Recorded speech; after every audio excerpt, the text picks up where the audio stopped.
Yeah, thanks, Stephen. That was a really good introduction to the Project Keylink brief that we're going to provide here. I'm Pat Burke. I'm the Program Manager of the Devonport East Redevelopment, which is sort of branded as Project Keylink, which I'll explain fairly shortly.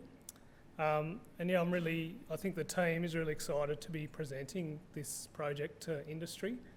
Sort of been you'll see through the presentation, a couple of years of planning and scoping and getting this together to a point where we can share what the project's about. And certainly I'm here presenting on behalf of a much bigger team that's been assembled over that period of time. And a lot of those people are here today. So Stephen's the project sponsor, Sam Wilson-Hafferton here is the project director. We've got the T3 project manager, Peter Goldie, in the room. The project services team, which has been established for the project, there's a number of reps here as well. We've got environmental, legal, ops, procurement, commercial people, all part of the team. So it's a much sort of bigger project in the background in TasPorts, and we've been spending that planning period trying to pull that team together so we are ready to deliver and execute. And the team, we're probably biased, but we really consider this a sort of brilliant project and a massive sort of once in a generational opportunity to deliver some really good outcomes for TasPorts, its customers and the Tasmanian community. We think it's a cracking opportunity because it's ready to deliver. There's an operational need for it, which we'll go through. There's commercial certainty and need around it. There's also an economic need to deliver the project. And it's all about, I guess, delivering the project, making it fit for purpose for the long-term sort of operation of the port, which Stephen mentioned is like a 50-year view is what we need to be thinking about.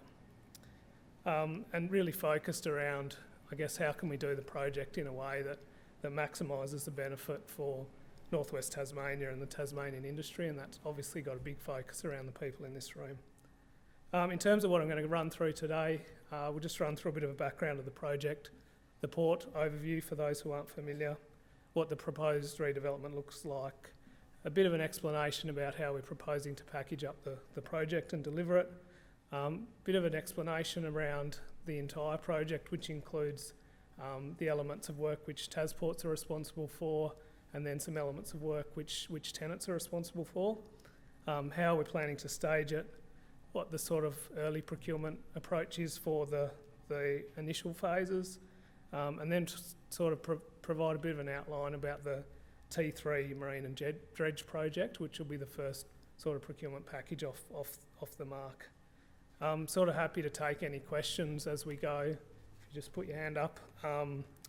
And also there's some time at the end. Just note, given we are recording it, all the questions are obviously being recorded. And for those that are listening to the presentation being recorded, their questions will be noted and the answers sort of circulated to everyone. So that's clear. We've also got our probity advisor here just to keep us in line.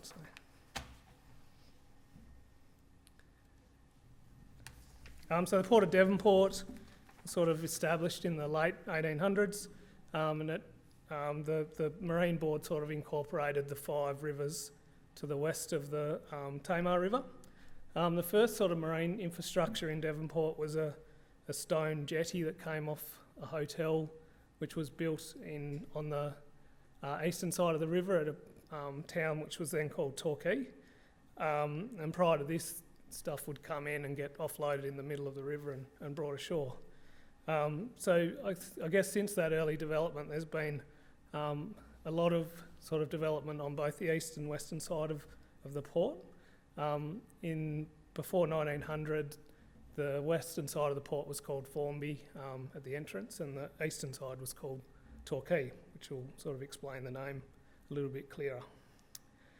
There's been a lot of development over the years ensued by industry associated with the railway, bulk commodities, freight and passenger services.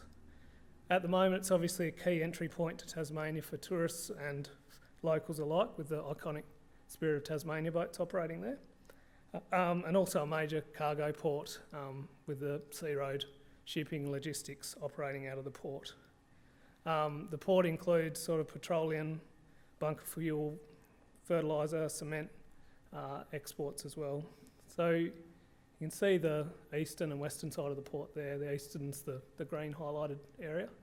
The western side of the port includes sort of Cement Australia doing exporting, gas and fuel bunkering, commodity fertiliser, gas operations, TasPorts Targa Marine operations and shipping, slipping operations. The main subject of the Devonport East redevelopment, which I'll come to, is the eastern side of the port, which I'll explain further.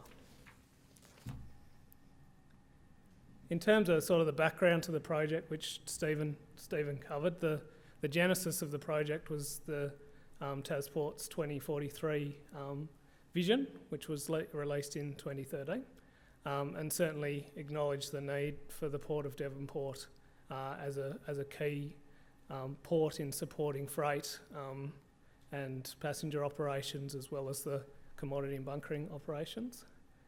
The Port Master Plan, which was released in 2018, sort of went to the next level of detail. And I guess the key outcome of the Port Master Plan was the initial priority over a 15-year horizon was to invest in the port to ensure that the next generation of ships and operations could successfully operate at the port over that period of time.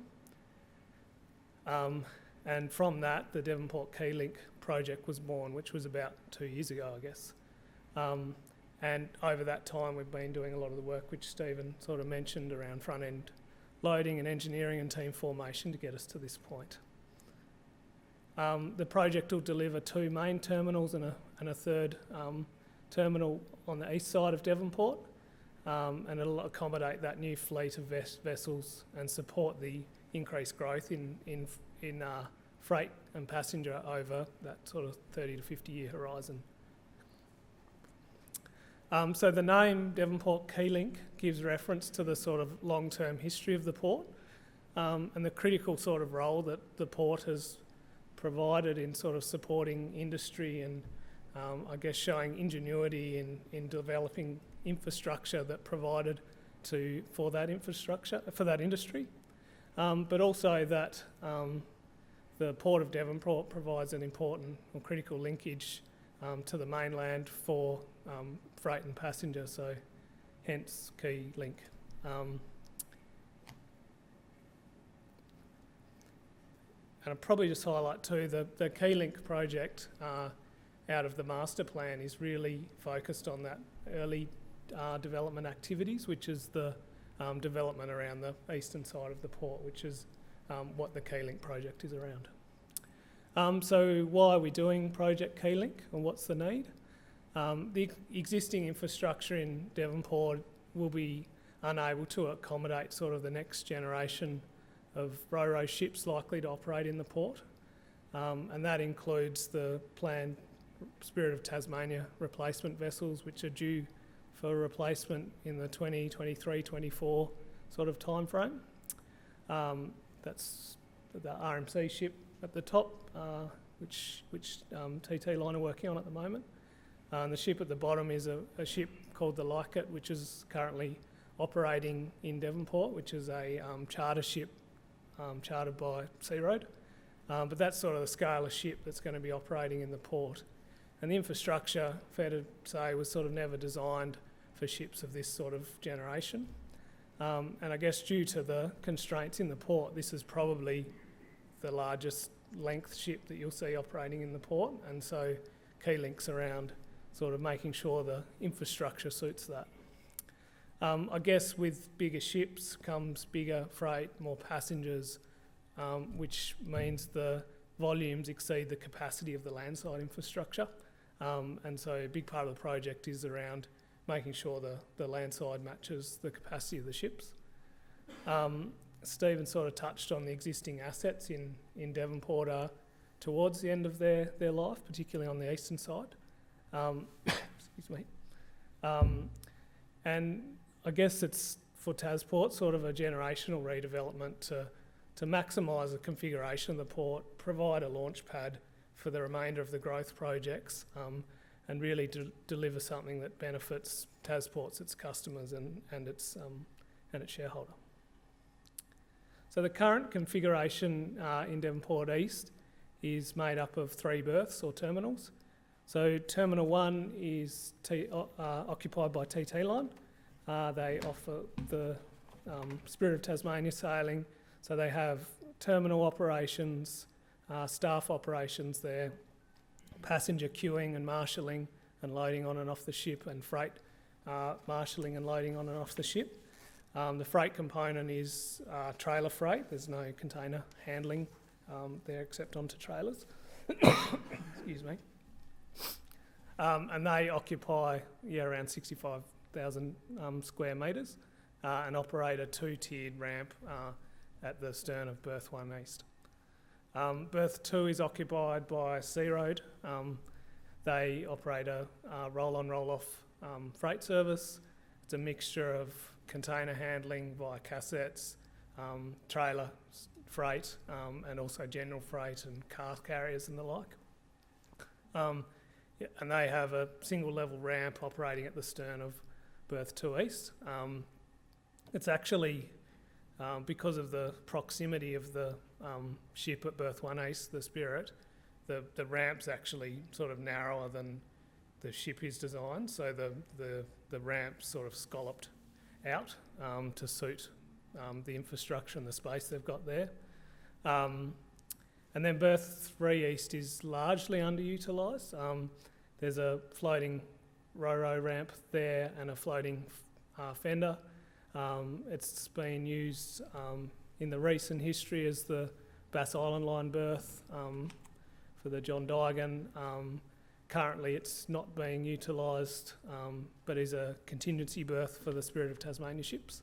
The land side is sort of used as mixed sort of lay-down area, but generally sort of fairly underutilised.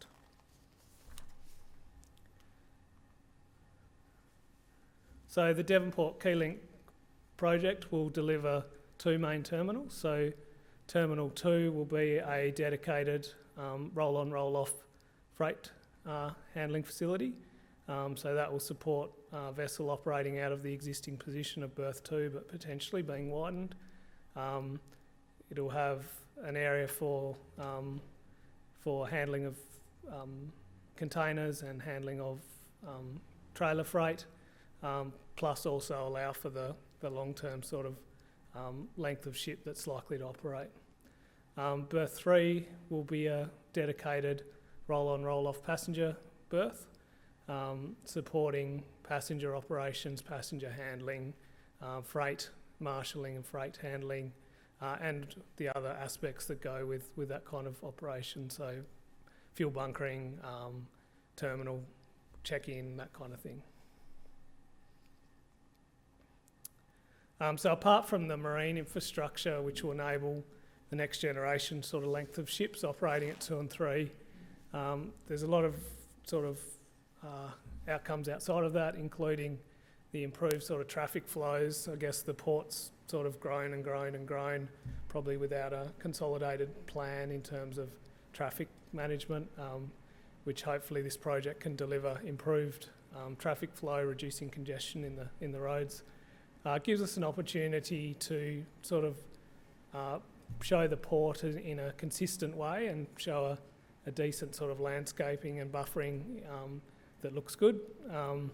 There's opportunities for sort of future growth for a marketplace and sort of office precinct within the precinct itself, and certainly improve sort of vehicle and foot passenger entry into the port. And Devonport City Council has been working on a state entry project, which is really about ensuring that when people come off the Spirit, the first thing they see is really aligned with how Tasmania's trying to present itself, and they're not driving down streets and getting lost and wondering where they are. So a really good opportunity to do that. And you can see sort of some of the visualisations which will achieve that, so sort of common themed development. In terms of the scope to achieve that, so I might start at Berth 3, which will make sense when we get to the staging. So the first scope of work at Berth 3 will be the marine works. So there'll be dredging at the stern of Berth 3, construction of a new wharf structure at berth 3, extension of the current reclamation at berth 3. I might just flick back to the other one so that makes sense. And so currently there's a 2-lane groin that comes out to the ramp on berth 3. The plan in the future is to create a reclamation which will support the larger ramp that will ensue. And that's the majority of the base port marine project. The wharf will include new fendering, mooring bollards and the like. And then on the land side, there'll be upgrades to the entry and exit points at berth 3, earthworks to level for the new passenger and freight yards, new exit points and upgrades to the servicing that's required to support this kind of berth. There's remediation and strengthening packages required on the existing wharfs, including berth 2 and berth 3. And then down the track, it's the development of the berth 2 yard, which will include landside flattening, marine works to widen the ramp potentially, and further upgrades to the wharf to support these new vessels. In terms of the packaging, so we've looked at a number of options in regard to packaging and breaking things down and looking at the interfaces. The intent at this stage, and I'll sort of touch on the tenant works in a minute, which explains this a little bit further, but the plan would be to have up to sort of 9 packages, main packages for the main works. So on Terminal 3 there'll be a dredge and marine package, and then a Terminal 3 landside package. And then on Terminal 2 we've commenced an early works package, which I'll touch on in a minute, and then a major sort of landside package and marine package.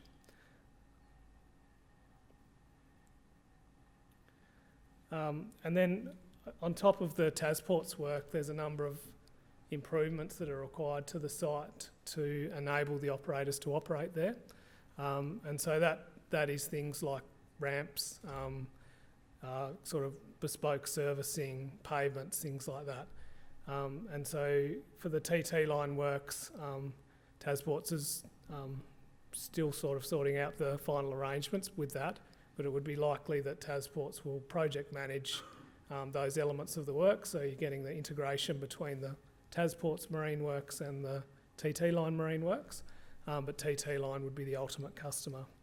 So this is some visualisation work we've done on the ramp structure. It's a reasonably complicated and significant structure. It'll include a fixed component of ramp, a bridge component and link span and towers. Give an idea of the scale there. I wonder how this is going to work.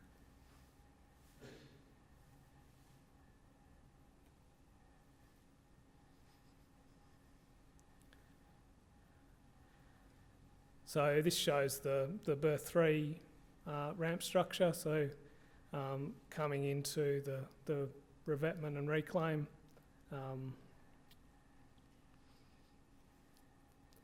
the abutment position, which will be the end of the dredge, stern fendering.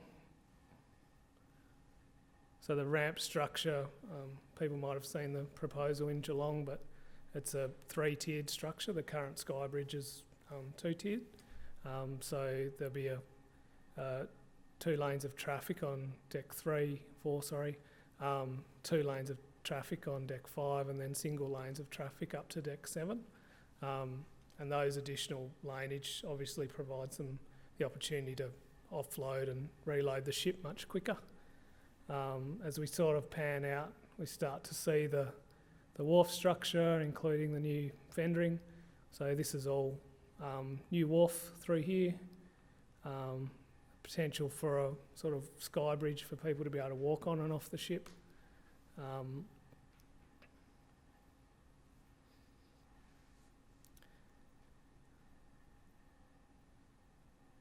There we go. I think it's coming to an end. Yeah, so to explain the work split, basically the TasPorts scopes of work will include the wharf structures, the dredge, the reclaim, the base earthworks and the servicing, and then TasPorts will be project managing the tenant works, which will include the ramps, bunkering, buildings, pavements and the like. Ooh.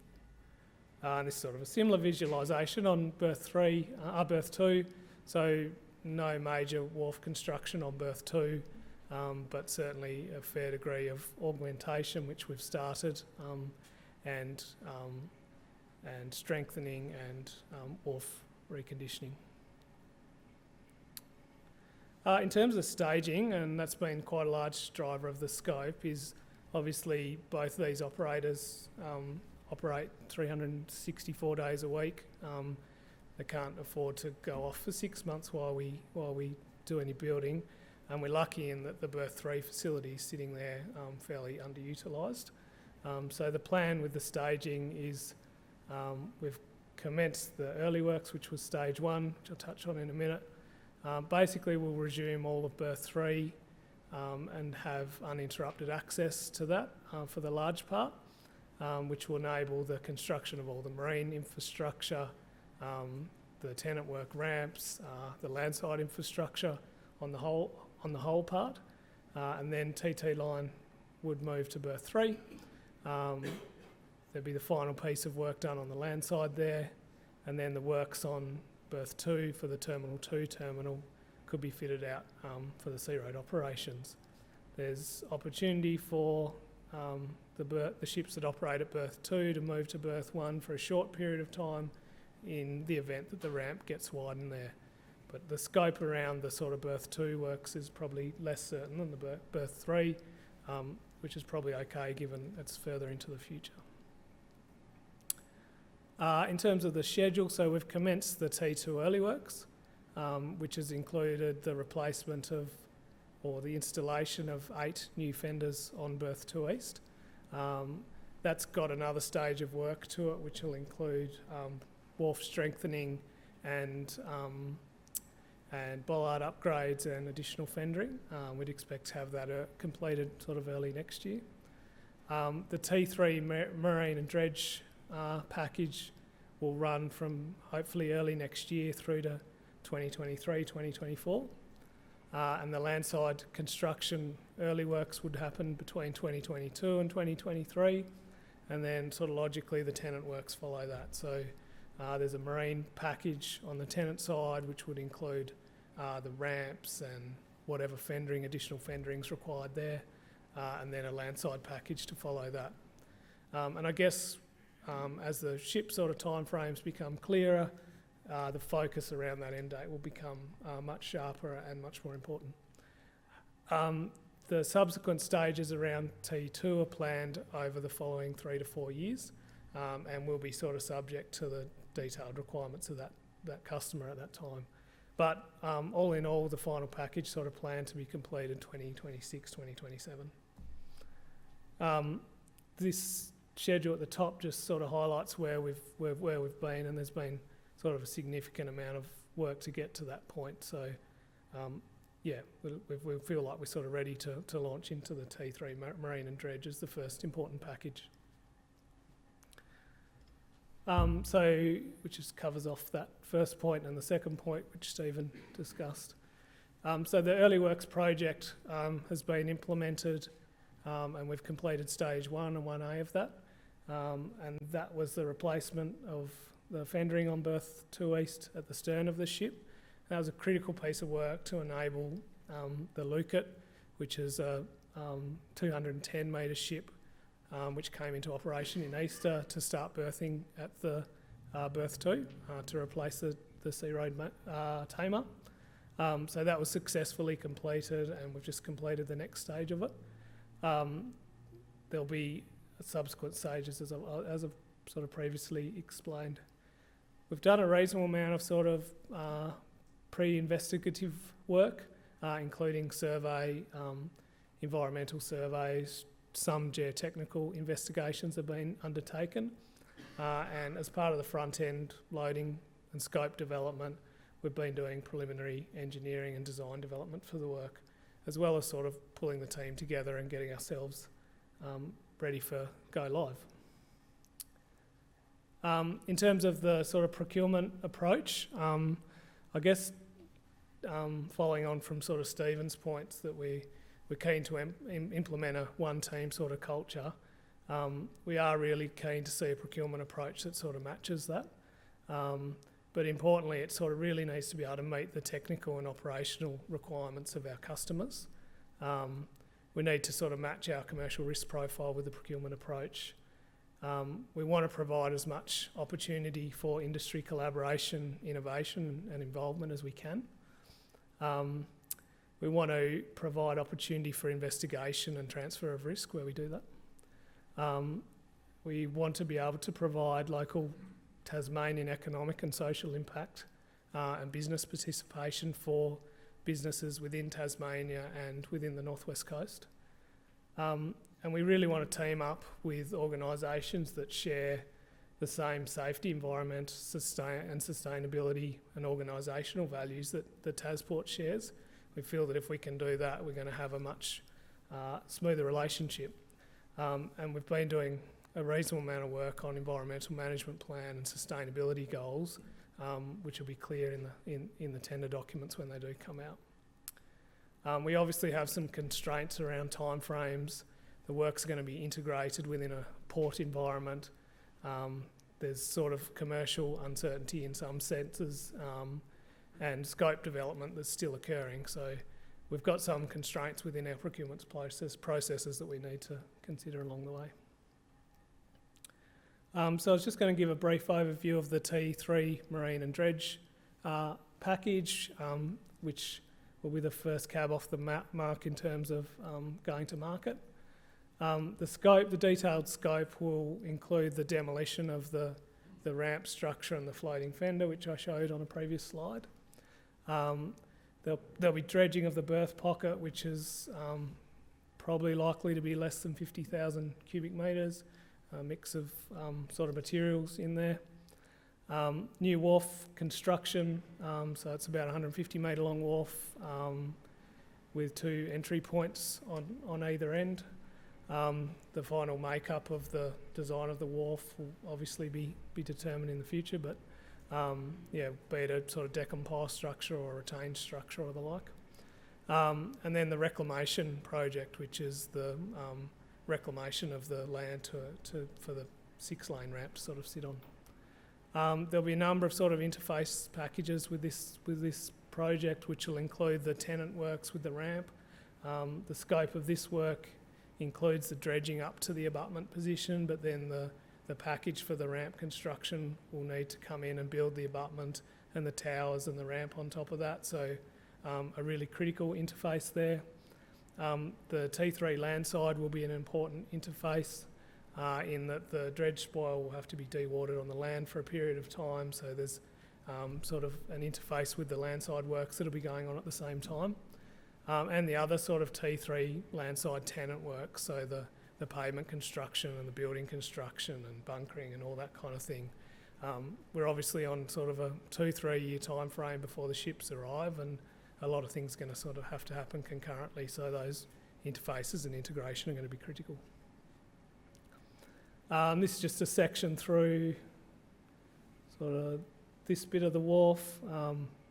Really, these are prelim design, so not saying it's going to necessarily be a deck on pile, but there's a reasonably large tidal movement in Devonport, so the fender structures will be reasonably large. At the moment it's sort of designed to have a deck on pile with a revetment structure underneath it. And I guess this is a critical point where the integration of the dredge and marine package led us to combining that. In that there's an amount of dredge that's going to have to occur prior to the wharf being constructed, and some construction of the revetment and erosion protection that needs to happen. So that was one of the large factors that led us to combining the dredge and marine packages together. The other one is around the methodology for dredging. We've sort of come up with a number of different methodologies, which could include land-based equipment, water-based dredging, which we think the contractors could come up with some innovative ideas based on plant that's available. In terms of the supporting information, the work we've done, so we've got the sort of reference design, which we've shown here. We've done a suite of sort of geotechnical investigations, both on water and on land. This is sort of a graphical indication, so the blue and green are boreholes which we've done or doing prior to the release of the tender. There's been a number of test pits and boreholes done on the land side as well. There's survey being done across the site, hydrographic and land side, and baseline environmental assessments done. The dredge itself will be subject to a level 2 assessment, which TasPorts is progressing to the point where we've compiled most of the pre-studies that we need to do, and we'll be looking to lodge that one imminently, and the conditions will obviously be passed on. In terms of our time frame, so we're basically at this point, which is the industry engagement. The plan for the T3 Marine and Dredge would be to release the expression of interest imminently after the industry engagement. We'd be looking to shortlist two to three companies and then go into a design and construct tender for the package. One of the items we're considering we'd like to do is look at a percentage paid or a component paid of the design and construct tender. We're conscious that the market's busy and we want to get a tender that provides, back to those procurement objectives, is sort of as low risk, or at least all the risks are determined as soon as possible through the tender. So yeah, that's one of the things we're sort of looking at, would propose to do. And then we'd look for award sort of early next year and delivery with the design, dredge and marine works after that. So that is mostly what I wanted to cover. I guess to summarise, we, as a project team, we're really excited about this project. It's sort of circa $240 million without the tenant works included. And we think that we're ready to deliver, and we've got the team ready, and we're really keen to partner with people in this room and people that are listening to get the project done. So happy to sort of take any questions or sort of introduce a few of the team there. If you want to have a chat to them afterwards, that'd be good as well.